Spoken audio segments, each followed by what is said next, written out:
Johann Salomo Semler was a German church historian, biblical commentator, and critic of ecclesiastical documents and of the history of dogmas, sometimes known as the father of German rationalism. Youth and education. He was born at Saalfeld in the electorate of Saxony, the son of a poor clergyman. He grew up in pietistic surroundings, which powerfully influenced his life through, though he never became a pietist. In his 17th year he entered the University of Halle, where he became the disciple, afterwards the assistant, and finally the literary executor of the orthodox rationalistic professor S. J. Baumgarten.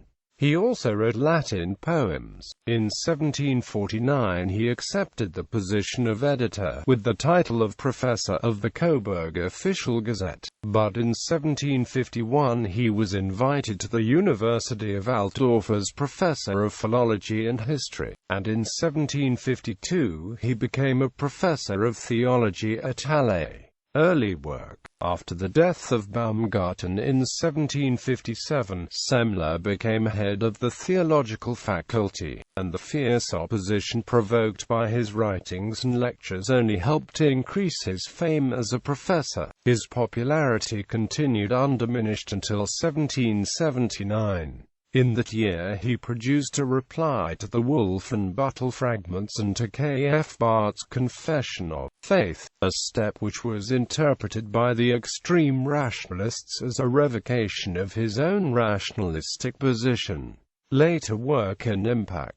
Contemporary perception. Even the Prussian government, which favored Barth, made known its displeasure at this new but quite consistent aspect of his position. But, though Semler was not inconsistent with himself in attacking the views of Reimers and Barth, his popularity began to decline, and towards the end of his life he felt a need to emphasize the apologetic and conservative value of true historical inquiry. His defense of the notorious Edict of July 9, 1788, issued by the Prussian Minister for Ecclesiastical Affairs, Johann Christoph von Wallner, the object of which was to enforce Lutheran orthodoxy, might be cited as a sign of the decline of his powers and of an unfaithfulness to his principles. He died at Halle, Magdeburg, exhausted and disappointed. Classification. The importance of Semler, sometimes called the father of German rationalism, in the history of theology and the human mind is that of a critic of biblical and ecclesiastical documents and of the history of dogmas. He was not a philosophical thinker or theologian, though he insisted, with an energy and persistency before unknown, on certain distinctions of great importance when properly worked out and applied, e.g., the distinction between religion and theology, that between private personal beliefs and public historical creeds, and that between the local and temporal and the permanent elements of historical religion.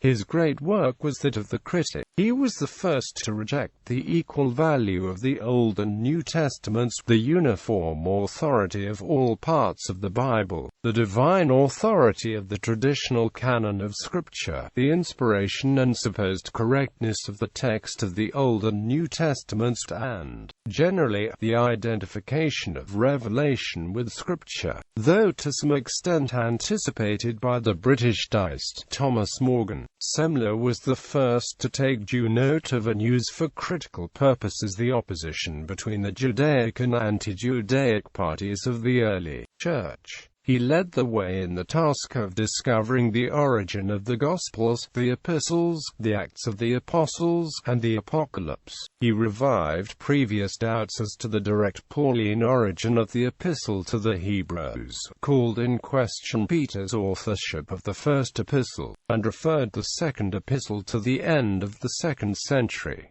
He wished to remove the Apocalypse altogether from the canon. In textual criticism, Semler pursued further the principle of classifying manuscripts in families, adopted by Richard Simon and Johann Albrecht Bengel. In church history, Semler did the work of a pioneer in many periods and in several departments. Friedrich Thorlach pronounced him the father of the history of doctrines, and Ferdinand Christian Bohr the first to deal with that history from the true critical standpoint. At the same time, it is admitted by all that he was nowhere more than a pioneer. His concept of church has been contrasted with Friedrich Schleiermach's bibliography. Thorlach gives 171 as the number of Semler's works, of which only 2 reached a second edition. Amongst the major ones are Commentator der Dämonisches, Umständliche Untersuchung der dämonischen Lehre, Versuch einer biblischen Dämonologie, Selecta Capita Historia Ecclesiastici, Abhandlung von freier Untersuchung des Kanon, Apparatus ad liberalem N.T. Interpretation M. Institutio ad Doctrinam Christ, Liberalite Descendum, über historische, gesellschaftliche und moralische Religion der Christen, Semler's Lebensbeschreibung von Ihrem selbstgefasst Autobiography. For estimates of Semler, see Wilhelm Gast Gish der Prot. Dogmatic, Isaac Dorner, Gish der Prot. Time Earl. Article in Herzog's Real Encyclopädie. Adolf Hilgenfeld. Einleitung in das Neue Test. F.C. Bohr. Epochen der kirchlichen Geschichtsschreibung. Albrecht Ritschl, G.E. School des Pietismus.